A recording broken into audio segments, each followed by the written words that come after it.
ना थके हैं पैर अभी और ना ही हिम्मत हारी है, हमने देखे हैं दौर कई, इसलिए आज भी सफर जारी है। जय हिंद फ्रेंड, आप सभी का स्वागत है आपके अपने यूट्यूब चैनल जेएस क्लासेस में। जैसा कि आप लोगों ने देखा, हमारी समाज की क्लास पूरी हुई और आज आपका टॉपिक रहता है संज्ञा। तो जैसा कि आप लोगों ने देखा, आज आपकी क्लास रहने वाली है संज्ञा की। तो आज हम इसको संज्ञा को बड़े ही बारीकी से समझेंगे कि संज्ञा हमारी कितने प्रकार की होती है, संज्ञा की परिभाषा क्या होती है। सभी बातें को आज हम क्लियर करने वाले हैं एकदम शानदार तरीके से। देखते हैं संज्ञा।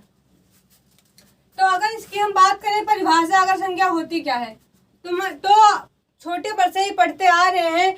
संज्ञा किसी व्यक्ति, वस्तु, स्थान के नाम को ही संज्ञा कहते हैं। बिल्कुल सही है। तो यहाँ पे लिख लेंगे व्यक्ति,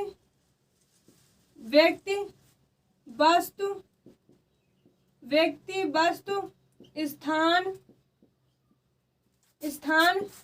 भाव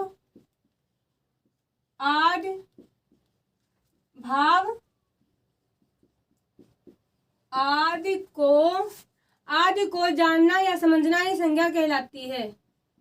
आदि को समझना ही संज्ञा कहलाती है। तो हमने क्या लिखा, संज्ञा क्या होती है? व्यक्ति, वस्तु, भाव, स्थान को समझने या महसूस करने को ही हम संज्ञा कहते हैं। तो यहाँ पे दो पॉइंट हमारे आते हैं, विकारी या अविकारी शब्द। पहले इनको समझते हैं और फिर चलते हैं संज्ञा के ऊपर। तो यहाँ पे पहले डालते हैं हेडिंग विकारी शब्द। आखिर विकारी शब्द हमारे होते क्या हैं? विकारी शब्द, अगर विकारी की बात करें तो हमारी हो जाएगी लिंग,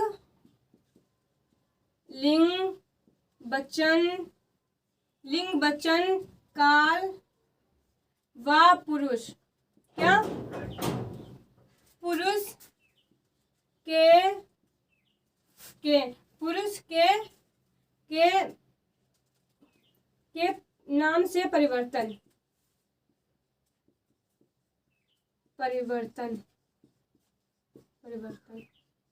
क्या? परिवर्तन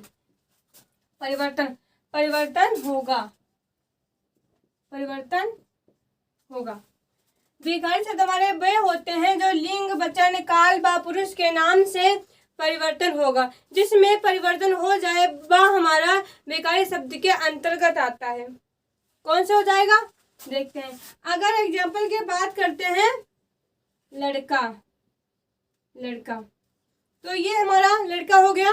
अगर हम आपसे बोलें कि इसका स्त्रीलिंग क्या होगा, तो आप लोग आसानी से बोल दोगे कि लड़के का स्त्रीलिंग हो जाएगा लड़की। ठीक है। बात करते हैं, अगर हम आपसे बोलें कि लड़का का आप हमें बहुवचन बताइए, तो आप लोग बोलोगे लड़के। ठीक है। तो इसमें हमारा क्या होता है, परिवर्तन हो रहा है, तो ये हमारा विकारी शब्द के अंतर्गत आ जाएगा। अब डालते हैं अविकारी। दूसरी हेडिंग हो जाएगी अविकारी। इसमें क्या होगा, देखते हैं। अविकारी, इसमें क्या होता है, इसमें हो जाएगा लिंग, वचन, काल,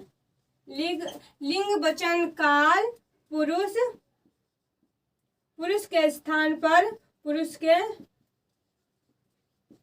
पर परिवर्तन। हमने आपको कहा अविकारी हमारे शब्द कौन से होंगे, लिंग, वचन, काल, पुरुष के स्थान पर परिवर्तन नहीं, जिसमें कोई परिवर्तन ना हो वो हमारे अविकारी शब्द होते हैं। फॉर एग्जाम्पल, अगर बात करते हैं इधर, किसकी? इधर। अगर हम आपसे बोले इसमें आप हमें स्त्रीलिंग बताएं, तो इधर का बोली सोचेंगे, इधर का स्त्रीलिंग नहीं होता है, तो इधर का हमारा स्त्रीलिंग नहीं होता है। अगर हम आपसे कह दें कि इधर का आप हमें बहुवचन करके बताएं, तो आप बोलेंगे कि इसमें बहुवचन नहीं होता, इधर का कोई बहुवचन नहीं होता है। तो क्या हो रहा है, इसमें कोई परिवर्तन हो ही नहीं रहा है। इसमें कोई परिवर्तन हो रहा है? नहीं, इसमें कोई परिवर्तन हो ही नहीं रहा है। तो जिसमें परिवर्तन ना हो वे हमारे अविकारी शब्द, और जिसमें परिवर्तन संभव हो वे हमारे विकारी शब्द। अब बात करते हैं संज्ञा पर। अब देखते हैं संज्ञा। संज्ञा कितने प्रकार की होती है और कौन कौन सी होती है, देखते हैं संज्ञा। अगर बात करते हैं संज्ञा के प्रकार, मतलब कि संज्ञा को कितने भागों में बांटा है, तो संज्ञा को हम बोलते हैं दो भागों में। एक हमारा हो जाएगा उत्पत्ति के आधार पर, किसकी, उत्पत्ति के आधार पर, और एक हमारा हो जाएगा अर्थ के आधार पर, अर्थ के आधार पर। ठीक है, हमने जाना। तो जो हमारे उत्पत्ति के आधार पर जो हमारी संज्ञा होती है वो हमारी 3 प्रकार की होती है। कितने प्रकार की, 3 प्रकार की होती है। कौन कौन सी, बात करते हैं पहले की, तो हमारा हो जाएगा व्यक्तिवाचक संज्ञा, व्यक्तिवाचक संज्ञा। ठीक है। अगर दूसरे की बात करें तो हमारी हो जाएगी गणनीय संख्या। क्या, गणनीय संज्ञा, गणनीय संज्ञा। बात करते हैं तीसरे की, तो हमारी हो जाएगी अगणनीय संज्ञा, अगणनीय, अगणनीय संज्ञा। अब होता क्या इसमें, देखते हैं। जो हमारी गणनीय संख्या है इसमें गणना की जाती है, किसमें, कि इसमें गणना की जाती है। आपको चेयर दी जाए और आपको बोला जाए कि आप हमें इसे गणना करके बताएं कि इसमें कितनी चेयर, इसमें कितनी और कुर्सियां हैं, तो आप आसानी से उसकी गणना कर लेंगे और आप बता देंगे कि इसमें हमारी इतनी कुर्सी हैं। तो हमारी जिसमें गणना की जाए, जहाँ पर गिनती से गणना की जाए वो हमारी गणनीय संख्या होगी। अब बात करते हैं कि अगणनीय संख्या क्या होगी। अगणनीय संख्या वो होती, आ का मतलब होता है नहीं, आ का क्या मतलब होता है नहीं, तो क्या हो जाएगा, जिसकी गणना ना की जा सके वो आता है अगणनीय। एग्जाम्पल, अगर बात करते हैं पानी की, क्या पानी को आप गिन सकते हो, नहीं। क्या हवा को आप गिन सकते हो, आप बोलोगे नहीं। तो ये हमारी हो जाएंगी अगणनीय संख्या। अब आपको समझ में आ गया होगा कि गणनीय संज्ञा और अगणनीय संज्ञा में अंतर क्या होता है। तो पेपर में यहाँ से क्वेश्चन कई मतलब आ जाता है, कई बार आता है और कई बार नहीं भी आता है। लेकिन पेपर में ये बात देखी गई है कि संज्ञा उत्पत्ति के आधार पर कितने प्रकार की मानी गई है। तो हम बता देंगे 3 प्रकार की, व्यक्तिवाचक संज्ञा, गणनीय संज्ञा और अगणनीय संज्ञा। अगर बात करते हैं अर्थ के आधार पर तो हमारी होती है 5 प्रकार की, और 5 प्रकार से आप लोग भी आराम से परिचित होंगे। बात करते हैं पहले की, तो हमारी हो जाएगी व्यक्तिवाचक संज्ञा, व्यक्तिवाचक संज्ञा। अगर दूसरे की बात करते हैं तो हमारी हो जाएगी जातिवाचक संज्ञा, जातिवाचक संज्ञा। ठीक है। अगर तीसरी की बात करें तो हमारी हो जाएगी द्रव्यवाचक संज्ञा। क्या, द्रव्यवाचक संज्ञा। अगर बात करते हैं 4 पॉइंट की तो हमारा हो जाएगा समूहवाचक संज्ञा, समूहवाचक संज्ञा। क्या हो जाएगी, समूहवाचक संज्ञा।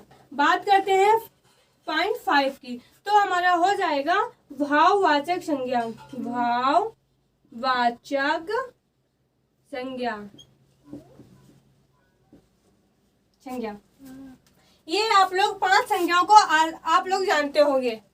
लेकिन व्यक्तिवाचक संज्ञा में क्या होता है, जातिवाचक संज्ञा में क्या होता है, द्रव्यवाचक संज्ञा में क्या होता है, और समूहवाचक में कौन कौन से आते हैं, और भाववाचक में क्या होता है, आपको इसके बारे में हम बिल्कुल विस्तार से समझाएंगे। मतलब कि आपको कहीं पर कोई मतलब कि अगर आप उसे अगर बात आ जाए व्यक्तिवाचक संज्ञा के उदाहरण की तो आप लोग उसमें कहीं पे अटके ना, हम आपको बड़े शानदार तरीके से समझाने वाले हैं ये 5 संज्ञाएं। तो पहले डालेंगे हेडिंग व्यक्तिवाचक संज्ञा। क्या डालेंगे, व्यक्तिवाचक संज्ञा डालेंगे पहले, तो हेडिंग आ जाएगी हमारी व्यक्तिवाचक संज्ञा। यहाँ पे दिख रहा है व्यक्तिवाचक वाचक संज्ञा। आप देखते हैं इसमें क्या होता है। व्यक्तिवाचक संज्ञा की बात करें तो इसमें हमारा हो जाएगा, एक बार से देखते हैं। व्यक्तिवाचक संज्ञा को हम आसानी से समझा देंगे। देखते हैं क्या होता है। देखो, दुनिया में जो चीज अकेली हो, दुनिया में अकेली चीज, बस खाली इतना याद करो और आपकी ये पूरी हो जाएगी। दुनिया में अकेली वस्तु, क्या? दुनिया में अकेली वस्तु, या फिर किसी का नाम, या फिर क्या हो जाएगा? किसी का नाम। राधा, श्याम, मोहन, सोहन, कुछ भी नाम ले लो, कोई सा भी अगर नाम हमारा आ जाएगा तो उसे हम व्यक्तिवाचक संज्ञा के नाम में रखेंगे। अब बात करते हैं एग्जाम्पल की। लिखेंगे हिमालय। आप बताओ, क्या हमारे विश्व में क्या एक ही हिमालय है? दुनिया में एक ही है। बात करते हैं गंगा नदी की। गंगा नदी, गंगा नदी, तो गंगा नदी भी हमारी एक है। बात करते हैं नवीन की। एक नाम है नवीन, ले लेंगे नवीन, या अंकित आ जाएगा, अंकित। अगर हम किसी का भी नाम लिखते हैं वो हमारी व्यक्तिवाचक संज्ञा के में अंतर्गत आ जाएगी। आपको यहाँ तक समझ में आया होगा। या फिर आप बोल सकते हैं कि बड़े बड़े एफिल टावर जो कि मात्र एक है। बात करते हैं इंडिया गेट की। इंडिया गेट, बात करें इंडिया गेट की, या फिर बात करें गेटवे ऑफ इंडिया की, जो कि हमारा मुंबई में है, तो वो सब हमारे व्यक्तिवाचक संज्ञा के अंतर्गत आएंगे। हमने आपको बताया दुनिया में अकेली वस्तु, कोई भी ऐसी वस्तु जो कि दुनिया में अकेली है और किसी का अगर हम नाम ले लें वो हमारी व्यक्तिवाचक संज्ञा के अंतर्गत आ जाएगी। हम उम्मीद करते हैं कि आपको इसके ये टॉपिक, ये एक संज्ञा आसानी से समझ में आई होगी। अब चलते हैं दूसरी हेडिंग पर, जो हमारी हो जाएगी जातिवाचक संज्ञा। आप देखते हैं जातिवाचक संज्ञा में क्या होता है। जातिवाचक संज्ञा, इसमें क्या होता है? जिसको अपनी इंद्रियों द्वारा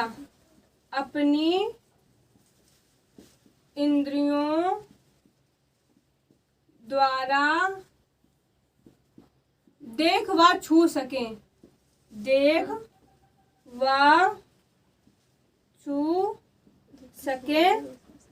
छू सकें, उसे हम बोलते हैं जातिवाचक संज्ञा। या फिर हम एक और इसकी डिफिनेशन लेते हैं कि जिसके जैसे और, क्या? जिसके जैसे और, जिसके जैसे और होंगे उसे हम बताएंगे कि ये हमारी जातिवाचक संज्ञा है, मतलब कि जाति है ना। फॉर एग्जाम्पल बात करते हैं कुर्सी। आप बताएं, क्या कुर्सी हमारी एक ही है दुनिया में? कुर्सी के जैसी हजारों बार लाखों कुर्सियां हैं, मतलब कि जिसके जैसे और वे हमारे जातिवाचक संज्ञा। अब बात करते हैं टेबल की।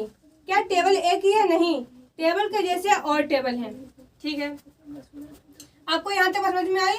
डालते हैं लड़का। क्या लड़का एक ही है? नहीं, लड़के के जैसे और भी लड़के हैं। ठीक है, हम जानते हैं कि आपको यहाँ तक की हमारी बात समझ में आई होगी। बात करते हैं किताब। ऐसे कई एग्जाम्पल हैं कि अगर हम लिखते रहें तो ऐसे ही लिखते रहेंगे, कम नहीं पड़ेंगे। हो गया। बात करें बोर्ड। क्या बोर्ड एक है? बहुत सारे हैं। बात करें फल।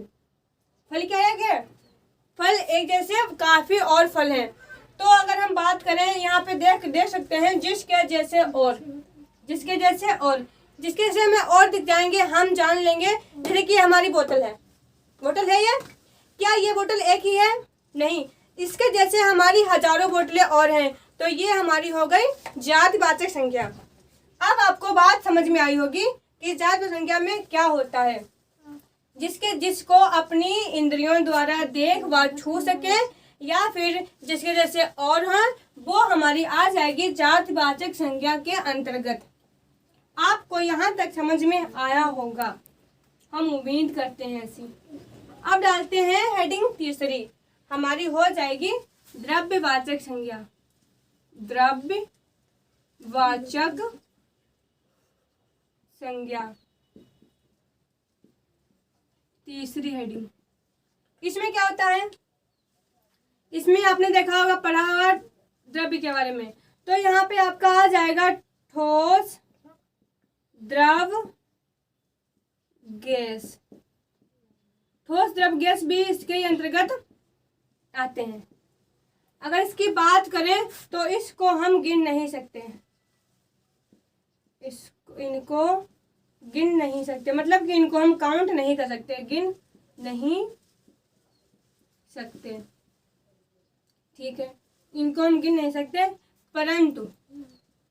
परंतु माप तोल सकते हैं। क्या माप तोल सकते हैं? आप लोगों ने देखा, हमने आपको बताया, जो हमारी द्रव्यवाचक संज्ञा है वो ठोस, द्रव, गैस होती है। इनको हम गिन नहीं सकते और इनको हम गिन नहीं सकते, परंतु माप तोल सकते हैं, ठीक है। अगर हम एग्जाम्पल से देखते हैं तो पहचान जाएंगे। अगर हम यहाँ पे लिखते हैं पानी, अब पानी हमने यहाँ पे लिखा, अगर आपको कोई पानी दे दे और आपसे कह दे कि आप इसे काउंट करो और बताओ, क्या आप पानी को गिन सकोगे कि एक पानी, 2 पानी, 3 पानी? संभव नहीं है ना, क्योंकि पानी को हम गिन नहीं सकते, बल्कि पानी को हम माप तोल सकते हैं। हाँ, अगर हमें कोई पानी देता है और बोलता है इसे आप माप तोल के बताओ कि ये पानी कितना है, तो हम आपको बता देंगे ये पानी आधा लीटर है, 1 लीटर है, कितना भी होगा हम आपको आसानी से बता देंगे, परंतु गिन नहीं सकते। ऐसे बात करते हैं दूध की, इसको भी नहीं गिन सकते। अगर बात करें सोना और चांदी, ऐसे ही जितने भी हमारे आ जाएंगे, सोना, चांदी, अगर पानी, दूध, ऐसे भी कितने भी आ जाएंगे, वो हमारे सब द्रव्यवाचक के अंतर्गत आएंगे। अगर हम यहाँ पे लिखें तो यहाँ पर एक नोट जरूर लिख लें कि सामान्यतः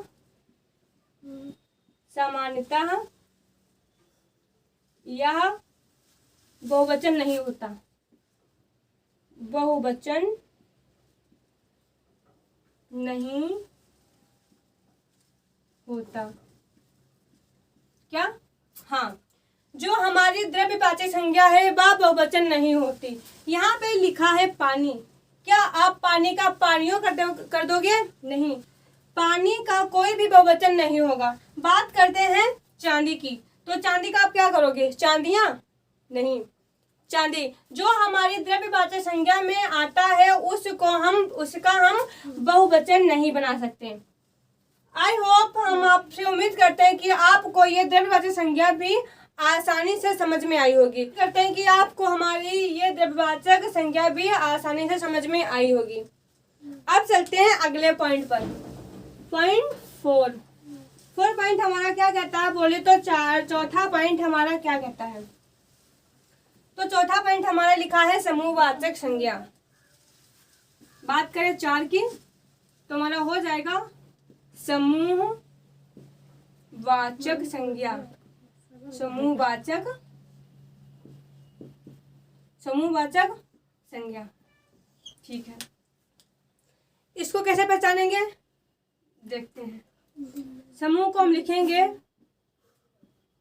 इसको गिना जा सकता है, इसको गिना जा सकता है। जो हमारी समूहवाचक संज्ञा है उसको हम गिन सकते हैं। फॉर एग्जाम्पल देखो, आप जैसे कि यहाँ से आप निकल रहे हो, आप कहीं जा रहे हो, तो आपको कहीं पर एक टोली बनी दिख जाए, कोई बच्चे खेल रहे हों, अगर आपसे बोल दिया जाए कि आप हमें इन बच्चों को काउंट करके बताओ कि कितने बच्चे यहाँ पे खेल रहे हैं, तो आप आसानी से उसे काउंट कर सकते हो कि हमारे बच्चे कितने हैं, 5 हैं, 6 हैं, 12 हैं, मतलब जितने भी होंगे आप उन्हें काउंट कर सकते हो। और वहाँ पर टोली बनी थी ना, तो जहाँ पर टोली की बात होगी, जहाँ पर सभा की बात होगी, जहाँ पर पुलिस होगी, या फिर बोल सकते हैं जहाँ पर कोई समूह होगा, उसी को हम बोलेंगे समूहवाचक संज्ञा। उसको हम गिन सकते हैं, इसको गिना जा सकता है। देखते हैं एग्जाम्पल। अगर एग्जाम्पल की बात करें तो देखते हैं, यहाँ पे लिखेंगे सभा।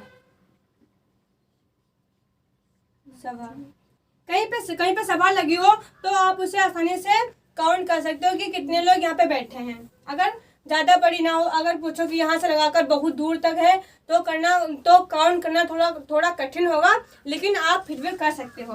तो सभा हो गई। अब बात करते हैं, इसमें हमारी पुलिस भी आ जाती है। पुलिस, बात करें सेना, तो सेना भी हमारी इसमें आ जाती है। तो जहाँ पर भी हमें टोली के समान कुछ भी, मतलब कि कोई व्यक्ति एक पास मिलेंगे, उसे हम बोल देंगे कि ये समूह के अंतर्गत आता है। या फिर इसे हम बोल सकते हैं कि एक या एक से अधिक लोगों के बीच बनी टोली को ही हम समूह कहते हैं। हम समझते हैं कि आपको यहाँ तक समझ में आया होगा, क्योंकि समूहवाचक में ज़्यादा कुछ तो है नहीं, इसको गिना जा सकता है, इसे हम गिन सकते हैं। और जहाँ पर टोली बनी होगी, मतलब कि जहाँ पर सभा लगी होगी, जहाँ पर आपको ऐसा कुछ मिल जाए, जहाँ यहाँ पे हम लिख सकते हैं दल किसी का भी हो सकता है, दल हो सकता है, झुंड,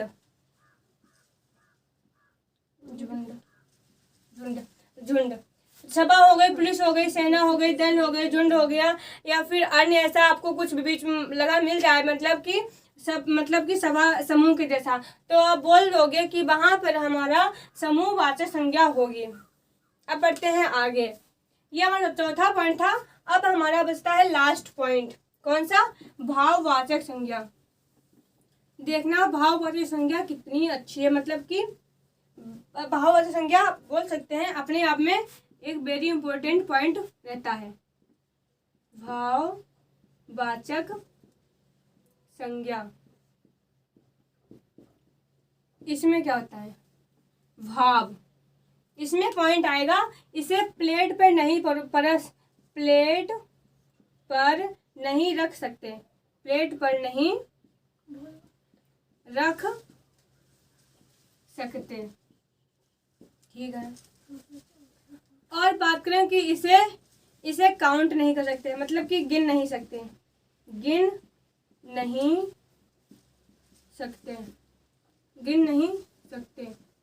लेकिन क्या होता है, भाववाचक को हम महसूस कर सकते हैं।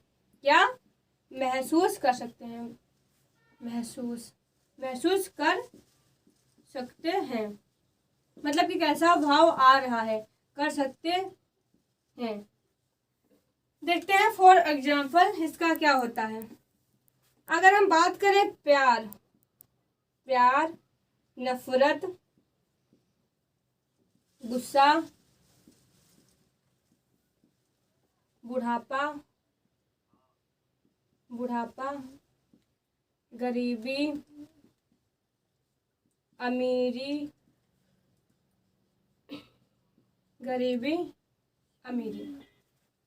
देखो भाववाचक संज्ञा क्या होती है? प्यार, नफरत।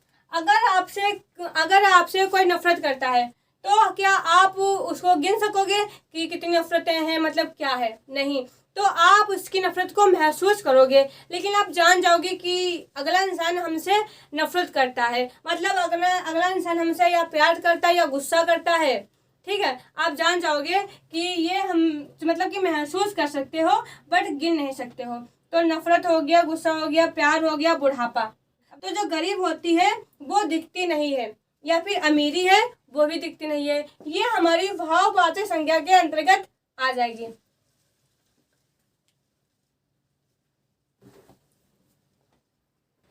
अगर हम बात करें भाववाचक संख्या की, जैसा कि हमने आपको बता दिया, एक और इसका पॉइंट लिखो जिसे हम क्या नहीं कर सकते। देखो यहाँ पे लिखते हैं जिसे हम देख नहीं सकते, देख व छू नहीं सकते, और इसे चख भी नहीं सकते। चख भी नहीं सकते।